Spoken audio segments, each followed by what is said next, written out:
Hello guys, welcome back to this channel. In today's video, I'm gonna show you how to remove unwanted object from your photo using Samsung Galaxy phone with Android 14.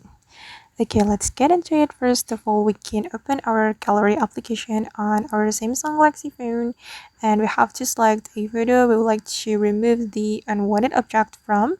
And I'm gonna go with this photo, and for instance, I'm going to remove this object from this photo. So we can click on this pencil icon and click on this icon to access the object eraser feature, and click on this object eraser option, and we're going to tap on the unwanted object that we want to remove from our photo.